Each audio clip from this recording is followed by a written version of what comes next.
Welcome to शीतस recipe. सध्या पावसाळ्याचा season सुरू आहे आणि त्यामुळे हवेमध्ये मस्त असा थंडगार गारवा आहे। या गारव्यामध्ये आपल्याला मस्त असं गरमागरम टेस्टी खावंसं वाटतं। आपण नेहमी भजे करतो, पण आज आपण मस्त असे चीज बॉल करणार आहोत। चला तर मग हे कसे बनवायचे ते पाहूया। त्यासाठी प्रथम एका भांड्यामध्ये 2 मोठ्या आकाराचे बटाटे उकडून छान असे खिसून घेतलेले आहेत। शक्यतो बटाटे आदल्या दिवशी उकडून फ्रीजमध्ये ठेवा, म्हणजे बटाटे थोडेसे घट्टसर होतात आणि हे मिश्रण थोडंसं सैलसर होत नाही। त्यामुळे बटाटे शक्यतो आधी उकडून फ्रीजमध्ये ठेवून मगच खिसून घ्यायचे।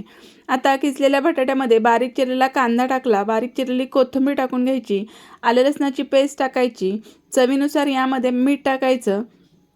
त्यानंतर यामध्ये काही मसाले टाकणार आहोत। इथं थोडेसे धणेपूड टाकलेले आहे, जिरेपूड टाकायची, थोडासा गरम मसाला टाकायचा, आवडीनुसार यामध्ये लाल मिरची पावडर टाकायची। तुम्हाला जितपत तिखट हवा आहे तेवढी तुम्ही यामध्ये लाल मिरची पावडर टाकायची। त्यानंतर थोडीशी हळद टाकली, चिली फ्लेक्स टाकले, बारीक केलेली मिरपूड टाकली। मिरपूडमुळे ह्या चीज बॉलला छान अशी टेस्ट येते। त्यानंतर एक चीज क्यूब छान असा खिसून यामध्ये टाकला, म्हणजे चीज बॉलला छान अशी टेस्ट येते। आता हे मिश्रण आपल्याला मिक्स करायचे। त्यापूर्वी याला बाइंडिंग येण्यासाठी यामध्ये 2 ते 3 टेबलस्पून ब्रेड क्रम्स टाकायचे, म्हणजे ब्रेड छान भाजून घेतले आणि पुन्हा मिक्सरला फिरून घेतले, म्हणजे आपले ब्रेड क्रम्स तयार झालेले आहेत। त्यानंतर 2 ते 3 टेबलस्पून कॉर्नफ्लॉवर टाकायचं, व्यवस्थित हे मिक्स करायचं। याला आपल्याला बाइंडिंग आणायचं आहे किंवा हे मिश्रण व्यवस्थित असं मिक्स करून याचा गोळा बनेल इतपत हे मिश्रण मिक्स करायचं आहे। जर मिश्रण थोडंसं सैलसर वाटलं तर यामध्ये ब्रेड क्रम्स किंवा कॉर्नफ्लॉवर तुम्ही वाढवू शकता। व्यवस्थित ह्या मिश्रणाचा मिक्स करून छान असा गोळा तयार झाला पाहिजे। तुम्ही पाहू शकता मस्त असा आपला गोळा तयार झालेला आहे। अशा पद्धतीने आपल्याला हे मिश्रण छान असं मिक्स करून घ्यायचं आहे। आपलं मिश्रण मिक्स करून झालं की मग हाताला थोडंसं तेल लावायचं। या मिश्रणाचा थोडासा भाग घ्यायचा, त्याचा एक गोळा करायचा। यामध्ये आता आपल्याला चीज टाकायचं आहे, कारण चीज बॉल म्हटलं तर चीज तर आवश्यकता आहे। त्यामुळं यामध्ये थोडंसं चीज टाकलं, व्यवस्थित गोळा बंद करून घेतला आणि याचे छान असा बॉल बनवून घेतला। अशाच पद्धतीने आपण सर्व बॉल तयार करून घ्यायचे आहेत।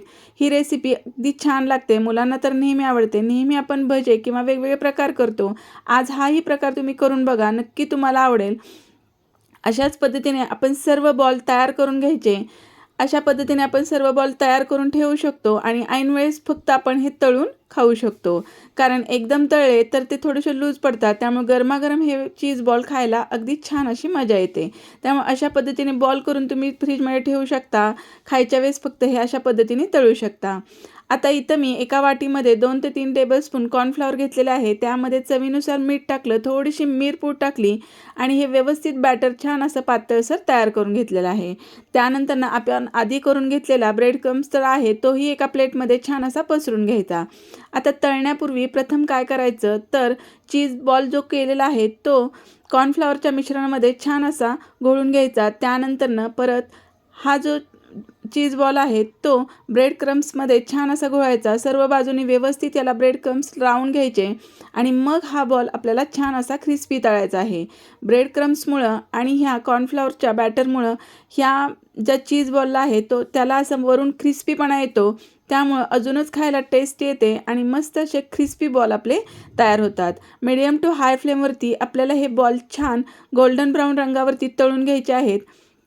लगेच या बॉलला टच करायचं नाही आहे, अगोदर व्यवस्थित हे तळून घ्यायचे वरच्या बाजूने अशा पद्धतीने तेल टाकून, आणि मग आपोआप हे सुटले जातात आणि छान असे गोल्डन ब्राऊनवरती आपले चीज बॉल तयार झालेले आहेत। कसे वाटले ते नक्की सांगा। व्हिडिओ आवडला असेल तर लाईक करा, शेअर करा, चॅनलला सबस्क्राईब करा। पुन्हा भेटूया अशा छान मस्त गरमागरम रेसिपीसोबत। तोपर्यंत मस्त खा, आनंदी राहा। हा व्हिडिओ पाहिल्याबद्दल तुमचे खूप खूप धन्यवाद।